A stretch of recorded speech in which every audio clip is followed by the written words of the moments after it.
அம்மு வருவாங்க. அம்முன்னா யாருன்னு அப்போ தெரியும், யார் அம்முன்னு யாருங்க என்ன? அதான்யா அதாங்க ஜெயலலிதா. ஜெயலலிதா வந்து டெல்லியில் இருக்காங்க. வெள்ளிக்கிழமை நைட்டு வருவாங்க ஹவுஸ் ராஜ்யசபாவுக்கு. சனிக்கிழமையா ஞாயிற்றுக்கிழமையாவது பிரபாகரனை பார்க்கணுன்னு அந்த அம்மா விரும்புகிறாங்க. அவர் ஒரு நாயுடு, நான் ஒரு நாயுடு, நிற்க முடியாதுன்னாரு.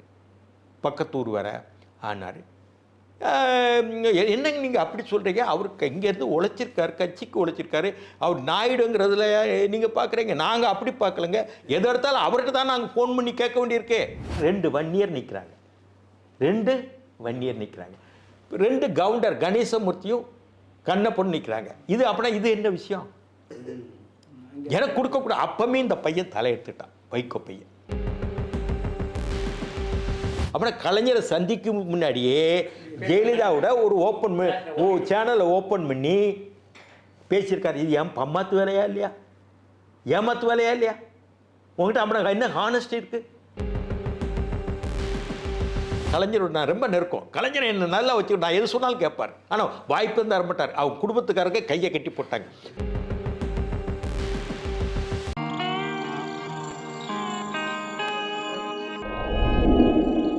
வழக்கறிஞர் மற்றும் அரசியலாளர் திரு KS ராதாகிருஷ்ணன் அவர்களின் KSR வாய்ஸ் சேனலுக்கு உங்களை அன்புடன் வரவேற்கிறோம்.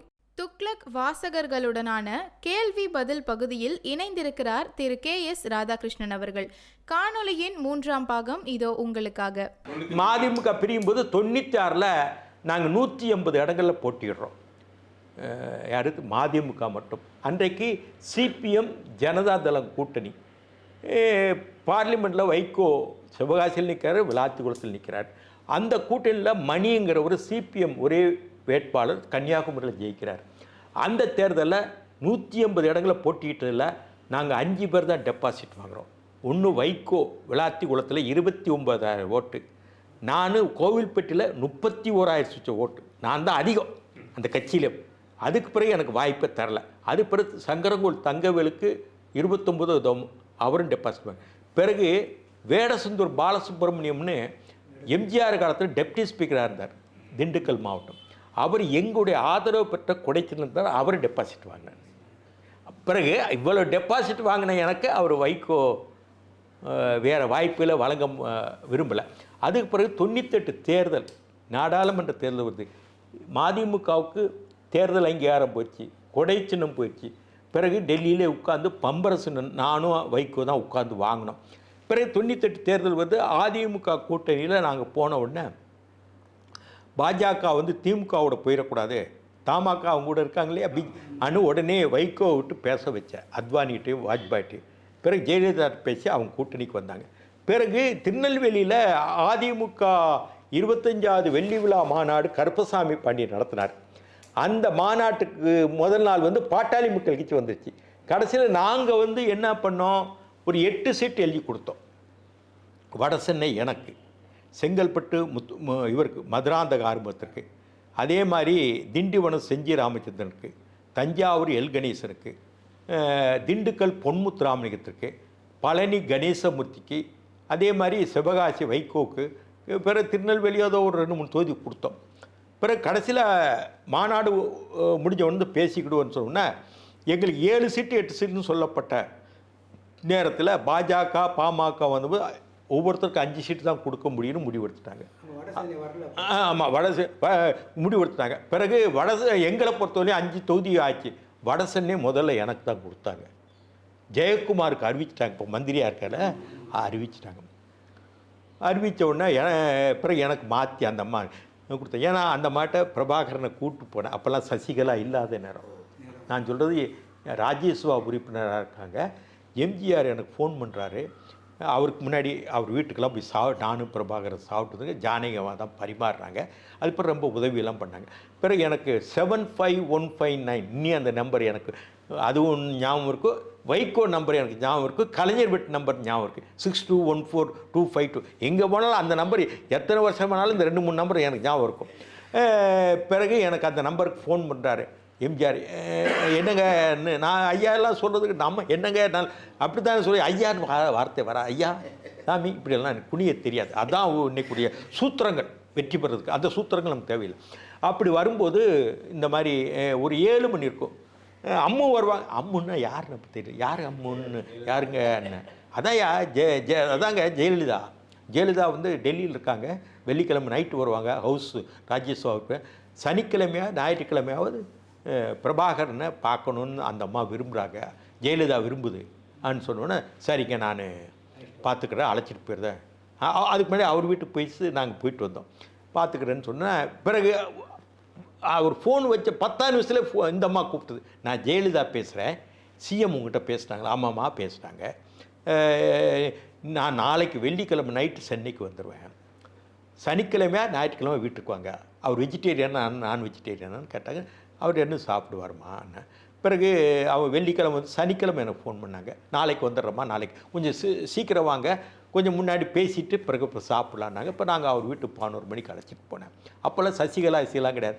நீங்கள் இன்னும் தெரியும், அந்த கட்டன் வந்து அந்த பழைய கட்டனோடு ஜெயலலிதா ஒரு லட்சணமாக இளமை பொழுதோட ஒரு கார்னரில் உட்காந்துப்பாங்க. அந்த கட்டன் காட்டில் பறக்கும். அந்த இடத்துல வச்சு பார்த்தோம்.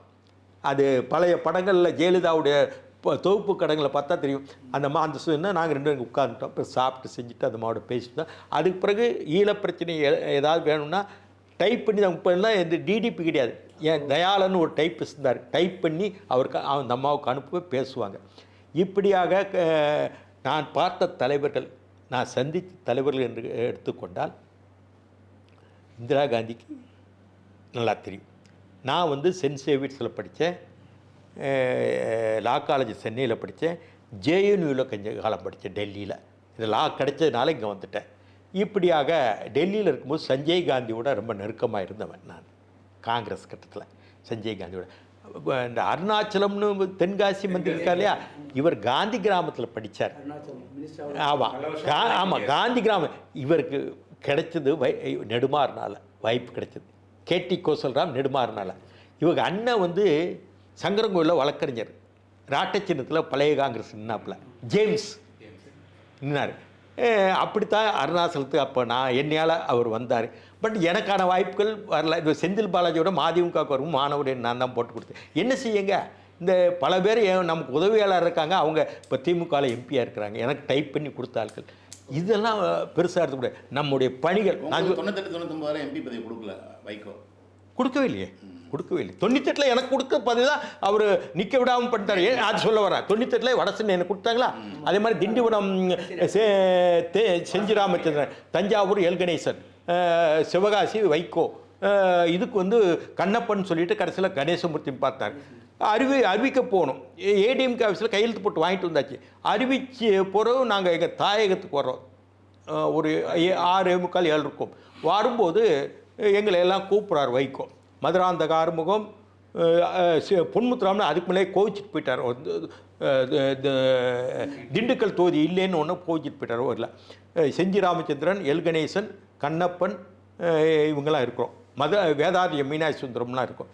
அப்போ இருக்கும்போது அண்ணே இவரை பார்த்து சொல்கிறாரு, கண்ணப்பனை பார்த்து, அண்ணே இதில் ஒரு சிக்கல் இருக்குன்னாரு. என்ன சிக்கல் வைக்கோன்னாரு. அண்ணே வடசென்னியில் ராதா நிற்கிறமா அண்ணார். இவர் தான் என்ன நிற்க சொன்னார். 2021 நான் இருக்கேங்க, சட்டமன்றத்துக்கு போகிறேன், தோத்துட்டேன் 96ல், நான் அதுக்கு தான் போகணும் இல்லையா, நம்ம டெல்லிக்கு போகலாம். நீங்கள் எத்தனை நாள் தான் இங்கே அசம்பிளியில் 2-3 தடவை போட்டு டெல்லிக்கு போக, இவர் சொல்லி தானே சரிங்கிற. பிறகு பட்டியல் ரொம்ப அறிவிக்கு ஒரு சங்கடம் இருக்குண்ணே, அவர் ஒரு நாயுடு, நானும் ஒரு நாயுடு, நிற்க முடியாதுன்னாரு. பக்கத்தூர் வர ஆனார். என்னங்க நீங்கள் அப்படி சொல்கிறீங்க, அவருக்கு இங்கேருந்து உழைச்சிருக்காரு, கட்சிக்கு உழைச்சிருக்காரு, அவர் நாயுடுங்கிறதுல நீங்கள் பார்க்குறீங்க. நாங்கள் அப்படி பார்க்கலங்க. எதை எடுத்தாலும் அவர்கிட்ட தான் நாங்கள் ஃபோன் பண்ணி கேட்க வேண்டியிருக்கே. ஏதாவது இப்போ பிரச்சனைனா உடனே அவர் ஃபோன் பண்ணது, அவருடைய அதிகாரிகளை பார்க்குறாரு, முடிச்சு கொடுக்குறாரு. அவர் இல்லைன்னா இந்த 1.5 வருஷம் இந்த தாயகம் ஏங்கிருக்குமா? அவர் வக்கீல் தொல்லை விட்டார். ஐநா சபையில் எனக்கு ஐநா சபையில் வேலை கிடைச்சது. நான் சுப்ரீம் கோர்ட் ஜட்ஜாக இருப்பேன். இவ்வளவு விட்டுட்டு இங்கே உட்காந்துருக்காரு. ஏன் அவர் கொடுக்குற என்ன தப்பு இருக்குன்னா, இல்லை எல் கணேசன் மட்டும் வாயே திறக்கலை. இத்தனை எல் கணேசனை நான் காப்பாற்றுறாள். தஞ்சாவூர் எல் கணேசன் அவருக்கு லட்சிய பாதைன்னு ஒரு பேப்பர் நடத்திட்டு பணம் கட்ட முடியாமல் போயிட்டு செக் மோசடி வழக்கு போட்டாங்க. அதுலேருந்து அரெஸ்ட் பண்ண வந்துட்டாங்க. நான் காப்பாற்றி விட்டேன். அந்த ஆள் ஒரு வாயை திறக்கல. இவங்க 3 பேரும் என்ன நின்னா மதுராந்தகர் சண்டையே போட்டார். என்ன சார் வக்கீல் சார், எனக்கெல்லாம் எவ்வளோ உதவிங்கிறீங்க அப்படின்னு சந்தோஷப்பட்டேன். இல்லைன்னா அதில் அப்படின்னா அவர் நீ கட்டினார் ஒரு வார்த்தை போட்டார். யார் வைகோ. நான் எப்படி ஒரு கட்சி தலைவரை விட்டு நான் நிற்க விரும்புவேனா? அப்படி ஒரு கேள்வியை போட்டார். அதனால் நான் நிற்கலை. அதை அப்போது சபாபதி மோகனை கொண்டு வந்து போடுறாரு. அங்கே திண்டிவனத்தில் செஞ்சி ராமச்சந்திரன் போகிறார். 2 வன்னியர் நிற்கிறாங்க. 2 வன்னியர் நிற்கிறாங்க.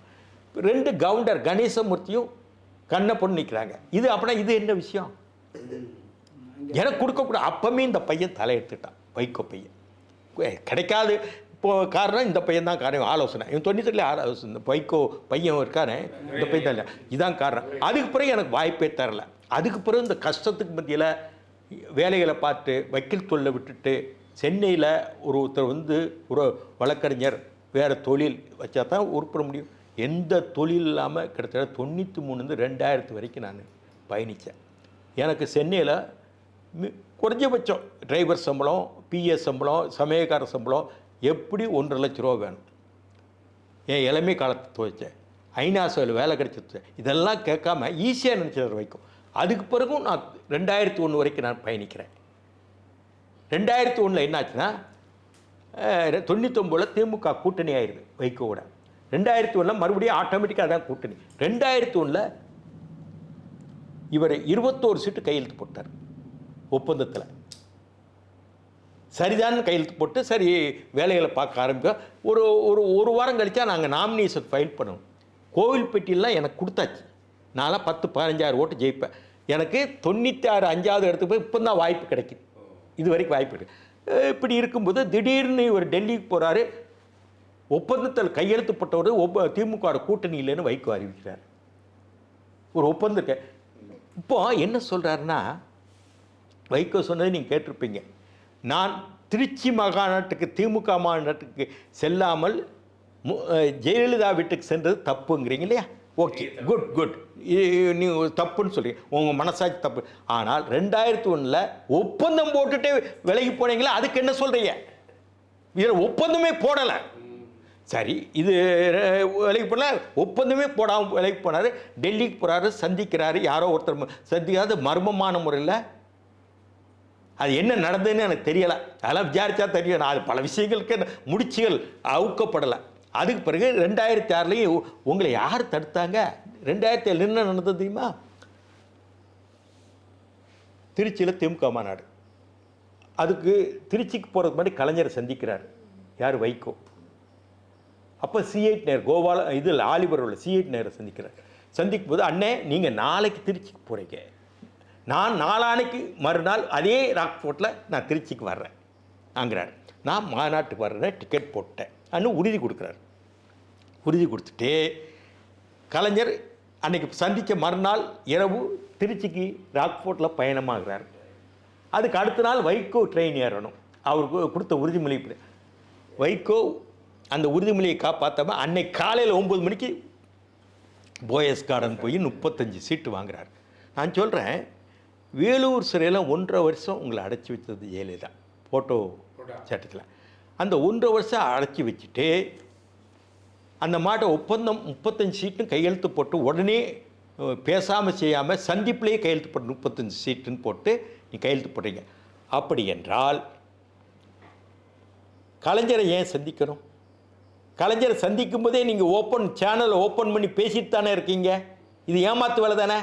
கலைஞரை 2 நாளைக்கு முன்னாடி சந்திக்கும் போது நான் வரேன், மாநாட்டுக்கு வர்றேன், 2 நாள் கழிச்சு மறுநாள் காலையில் கையெழுத்து போடுறார் 35 சீட்டு. இப்போ நான் சீட் ஷேரிங் இதில் பல கட்சியில் நான் இருந்திருக்கேன். அதிமுக தலைமையோடும் பேசியிருக்கேன், திமுக தலைமையோடும் பேசியிருக்கேன்.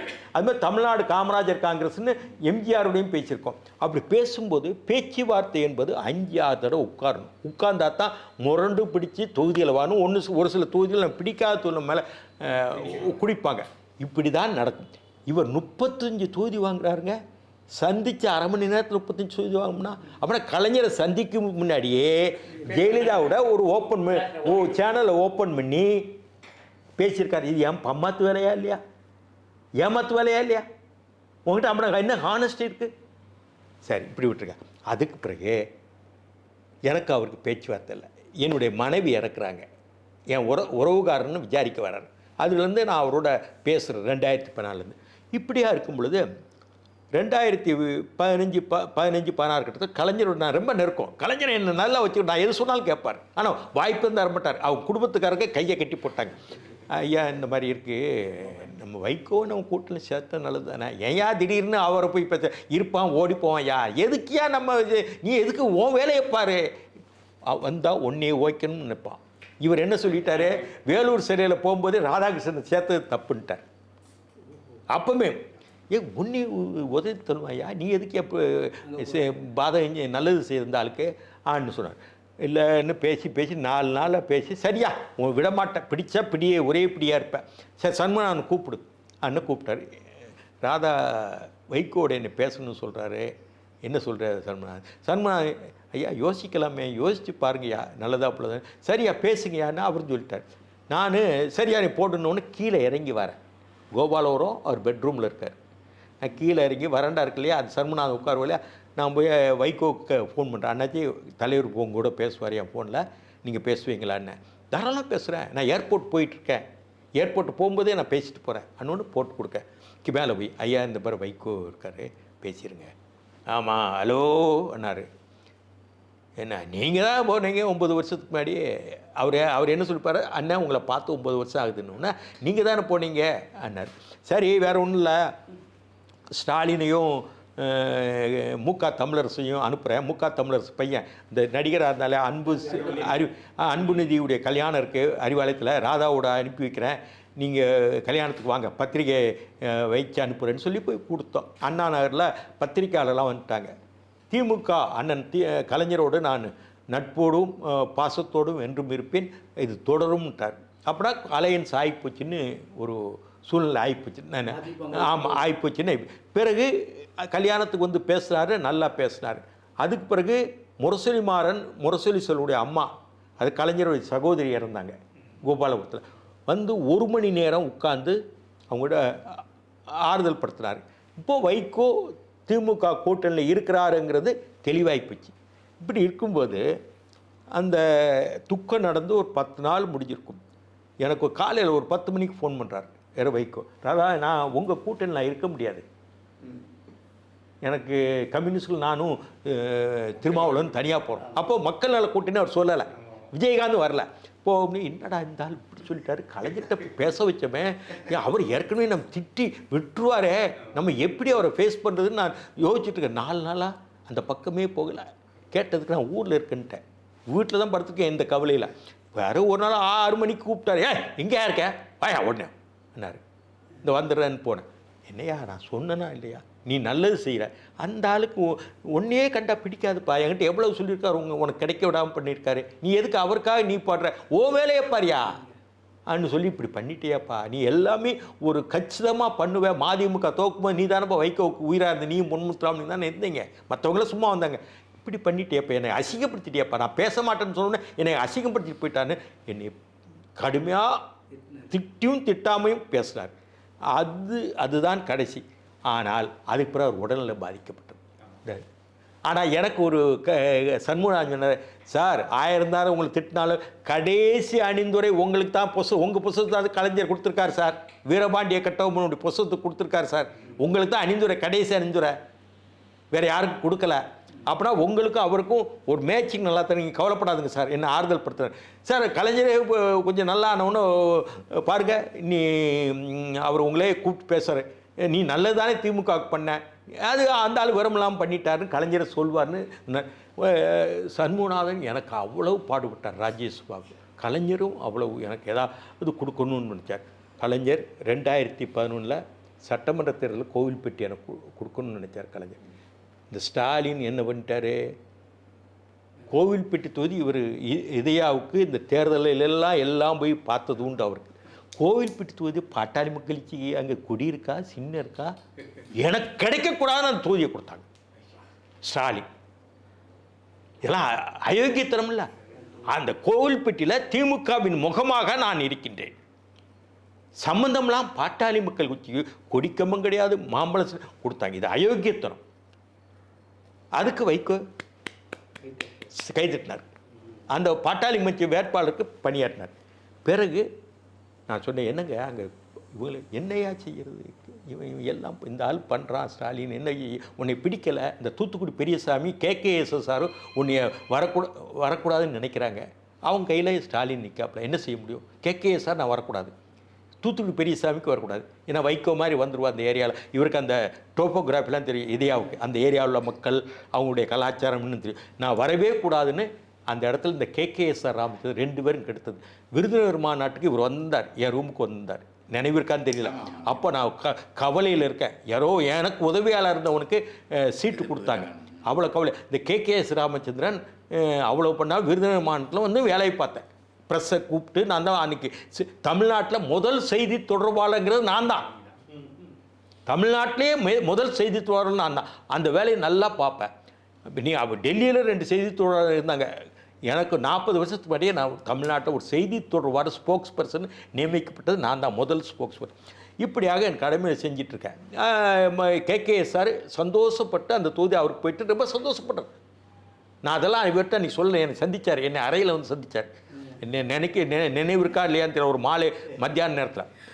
நான் எல்லாம் ஞாபகம் வச்சுருப்பேன். இப்படியாக என்னுடைய அரசியலை பல தரப்பானவர்கள் பாதிக்கப்பட்டது. எனக்கு அரசியல் எதிரிகள் நானாக உருவாக்கப்பட்டதில்லை, பொறாமையாலும் காழ்ப்பாலும் காழ்ப்புணர்ச்சியாலும் உருவாக்கினதா. அதுக்கு நான் பொறுப்பல்ல, நான் யாருக்கும் கேட்டு நினைக்கல. இப்படி இருக்கும்போது நான் என்ன சொல்ல வந்தேன், 2016 சட்டமன்ற தேர்தல் என்ன ஸ்டாலின் அப்பவும் எனக்கு கொடுக்காம ஒரு சைக்கிள் கடை வச்சுருந்தா ஆதிகாரத்தை அந்த பையனுக்கு கொடுத்தாங்க. சுப்பிரமணியம்னு ஒரு சைக்கிள் கடை வச்சுட்டு இருந்தான், எனக்கு கொடுக்காம அந்த பையன் தெருவோரத்து சைக்கிள் பஞ்சர் ஆரம்பிட்டு பஞ்சர் ஓட்டினா, அப்புறம் ஏதோ கழுகுமல்ல பேரூராட்சி தலைவனா கொடுத்தாங்க. இப்படி ஒவ்வொருடையும் 2019 கனிமொழி வந்து அங்கே நின்றுச்சு தூத்துக்குடிச்சியில், நான் நிற்க முடியாது. இப்படியாக ஒவ்வொருடையும் என் மீது உள்ள என்னுடைய காழ்ப்புணர்ச்சின்னு சொல்ல முடியாது. நான் வெற்றி பெறலாம், எல்லாருக்கூடையும் நல்ல பேர் வாங்கியிருக்கேன். ஜெயிக்கக்கூடிய கேண்டிடேட்டாக இருந்தாலும் நமக்காக கட்சிக்காக உழைச்ச ஒரு வேட்பாளர் KS ராதாகிருஷ்ணன் இருந்தாலும் கொடுக்கக்கூடாது என்ற மனப்பான்மையில் நான் பயணித்த இந்த மறுமலர்ச்சி திமுகவோ திராவிட முன்னேற்றக் கழகமும் செய்து, அது முக்கியமாக வைகோ மகன் ஸ்டாலின், இது மாதிரி கனிமொழி, இவங்க தான். கலைஞர் என் கூட நல்லா இருந்தார். நான் கூட கலைஞருடைய நிர்வாகம் அவர் கையிலேருந்து கிட்டத்தட்ட 2006 போயிடுச்சு. நான் சொல்கிறது அதுக்கு பிறகு அது பிறகு ஸ்டாலின் அன்னைக்கு அது அப்போவுமே ஸ்டாலின் திமுக ஆகிப்போச்சு. நான் வந்து கிமுன்னு சொல்லுவோம் இல்லையா, கலைஞர் திமுக ஸ்டாலின் திமுக. கலைஞர் திமுகவில் நான் இருந்தேன், ஸ்டாலின் திமுகவில் இல்லை. சுவாரஸ்யமான பல அரசியல் தகவல்களுக்கு இணைந்திருங்கள் KSR வாய்ஸ் சேனலோடு. நன்றி, வணக்கம். KSR வாய்ஸை சப்ஸ்கிரைப் செய்யாதவர்கள் உடனடியாக சப்ஸ்கிரைப் செய்யுங்கள். அருகில் இருக்கும் பெல் பட்டனையும் கிளிக் செய்யுங்கள். நாங்கள் போடும் வீடியோக்கள் உங்களுக்கு உடனுக்குடன் வந்து சேரும்.